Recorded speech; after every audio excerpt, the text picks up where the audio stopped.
Donc la France a peur. La France a peur de la Russie. Aïe, oh, athée. La France, les amis, a peur de la Russie. Je vais vous montrer une petite vidéo.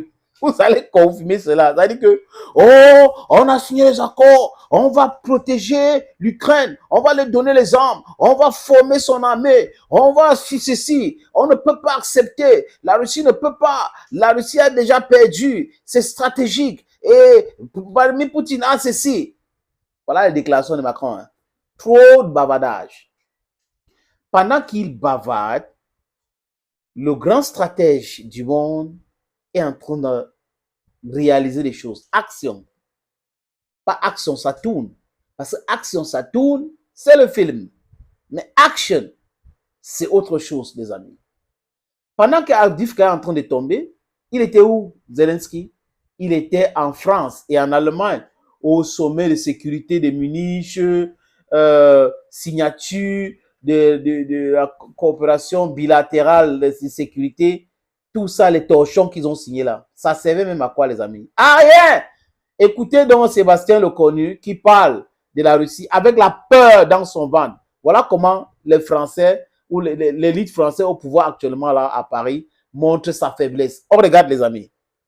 Interaction, c'est-à-dire des tentatives de prise de contrôle de la part des Russes d'un certain nombre de patrouilles. Typiquement, il y a un mois, pour vous donner un exemple très concret, un système de contrôle aérien russe a menacé d'abattre des avions français en mer Noire, alors que nous étions dans une zone internationalement libre dans laquelle nous patrouillons. De nouveau, nous avons le retour d'un positionnement russe particulièrement agressif. C'est le ministre français de la Défense. On a envoyé nos avions patrouiller dans une zone internationale dont ça n'appartient à personne. Les Russes ont été hostiles. Ils nous ont envoyé les messages qui vont abattre nos avions.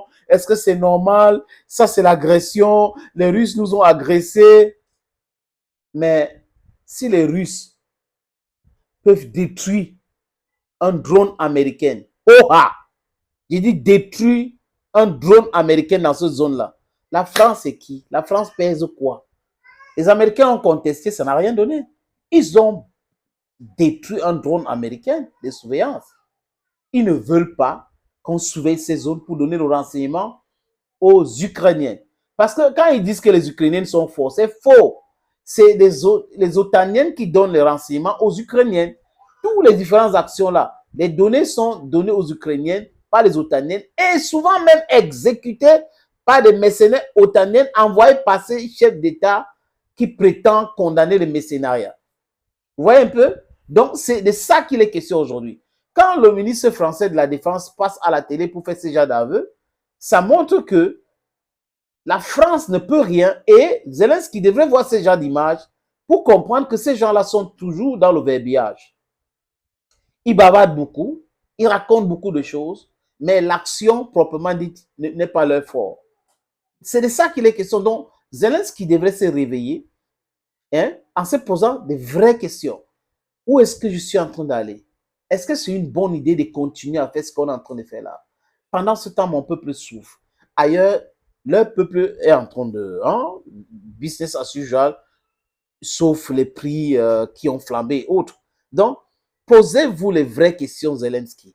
Si la France panique à ce point-là, parle des guerres technologiques, les Russes sont en train d'être hostiles, et ce n'est pas la première fois, les Russes les menacent, les Russes font ceci, ils n'ont pas la capacité de produire beaucoup.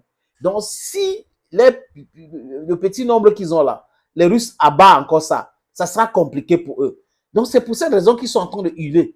On n'a rien fait, on était dans telle zone, on n'a rien fait, on n'a rien fait. Vous avez déclaré que vous allez soutenir l'Ukraine jusqu'à la dernière Ukrainienne, que vous allez former 10 000 et que vous avez déjà formé 10 000, que vous allez envoyer les armes, vous avez fait ceci.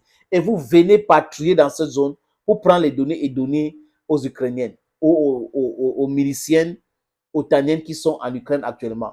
Et les Russes devraient just fold their arms like this and say, okay, it's France. Let's not do anything. Let's just watch them because, you know, France. No!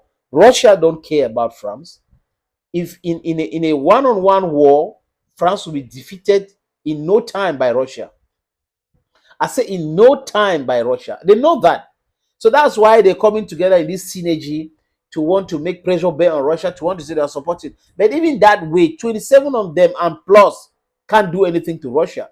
Russia is bigger than America, bigger than Europe, so they can't. It's totally impossible.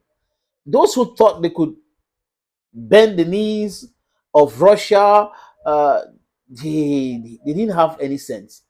I'm sincere with you. They didn't have any sense. I don't know if they are still there or they say, but there's a problem. If you think a country like Russia could be destroyed because of your sanctions, destroyed because of your support for Ukraine, then you got it all wrong. It means you're not reading your history book. It's very, very important for people to be reading their history books. History tells us this, and we must you corroborate some of this information, historic facts. You compare the facts, you do a comparative study, and then you see for yourself that this thing happened this way, and that was the result. This other one happened this way, and the result was this. So you've got to be careful. Careful with who? With Russia. And now in Russia, you have somebody who is a grand strategist. His name is Vladimir Putin.